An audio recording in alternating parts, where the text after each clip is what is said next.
The recent death of George Floyd has put a spotlight on a problem that's been around for centuries: racism and hate towards Black people. We all have our experiences, but they're not always easy to talk about. But a group of Olympians from the Canadian track and field squad have decided to step forward and speak up about some of their experiences with racism and their opinions pertaining to it.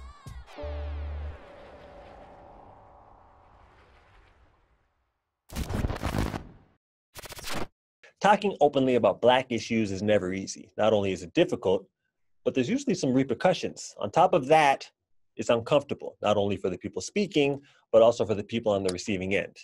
Here, our panel members express their inability to speak for various reasons. Y'all know where the next Commonwealth Games is? Birmingham? It was officially said that the Commonwealth Games, they're allowing any type of protest to happen as opposed to what the IOC is doing. So I think it would be huge if the athletes supported that. I know it's not easy to just make the stand or make the kneel or make the whatever tribute you want when you're on the podium. Have the recent events caused you to even think about it or consider it?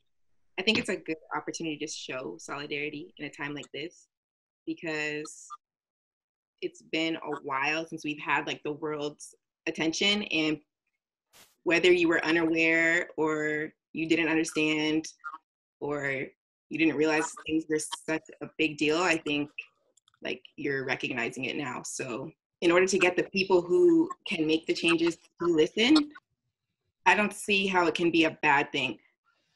It's not easy for Black people to stand up for the, Black rights and against injustice. Now, we see LeBron James doing it, but LeBron James is the best basketball player and arguably the best ever at it. Very arguable because Jordan's the best. But is that what it takes to be able to speak? Because if Usain Bolt, with everything that he did, it would still be tough for him to speak up. I feel like it would have had a negative effect on his career. I think the main difference between Usain Bolt and LeBron James is, you can argue with who's greater in their sport, but what you can't argue is basketball is more embedded in world culture. Track, while being the most popular amateur sport, is still an amateur sport. The people that pay attention are like track fans and aficionados and all that stuff. But the people, like the mass that are actually paying attention, it's usually every 4 years. So with LeBron James speaking out, he has that ability because like you can't replace basketball or the NBA, and you can't replace its biggest star. You can replace track and field with a bigger sport. And maybe if we all unite and, get on the same page and we're all talking about it, there's no sport that you can escape to. And that's when you really start to have those tough conversations and start to penetrate with the message that you're trying to get across. Part of the reason why it's so important for athletes to speak out is because that forces people to have that uncomfortable conversation.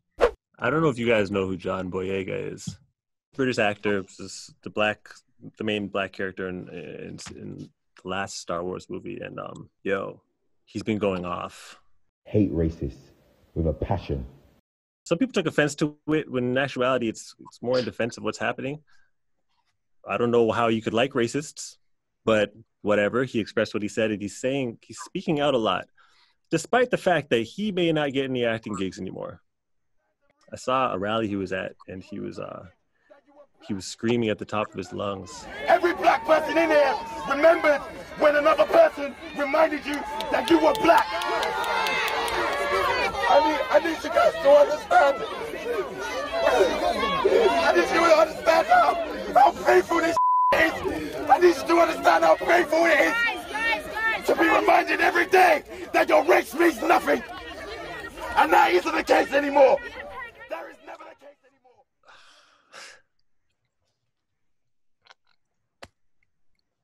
Hold on a second. Black people are angry now, man.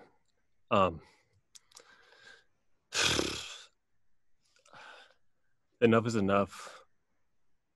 People don't care no more. They need things to get right. And it's crazy. I experience all different forms of racism all the time, and it's become a lot. I've been in situations where just like Arbery he was running in the South and, someone was chasing after him with a gun. Like, I've been in those situations where I had racists down in Mississippi chasing after us with shotguns, yelling out racial slurs. Just last year, I was running in an area in Miami and, I've gotten the police called on me, and then I quickly saw myself how things escalated. All of a sudden you have 10, 15 police officers showing up, guns loaded. Here I am. I have no criminal record, haven't broken a law, whatever. And it still occurred, for the longest time. I thought that, hey, there's something wrong with me. Why do I feel this way? Why are these things happening to me? For the longest time, folks tell me, hey, Brandon, you shouldn't tell these stories to people, and a lot of people think that we're so far removed from what's occurring, but we're really not. Sharing is extremely important. Compounded over a long period of time, it doesn't go away. So at the young ages that you guys are at now, speaking, getting stuff off your chest, communicating, open up dialogue, it's like the best thing you could do, because, you bottle it up for long enough. When you do actually verbalize it, you end up breaking down in tears as a journalist in the middle of an athlete panel. That's getting edited out. I know that.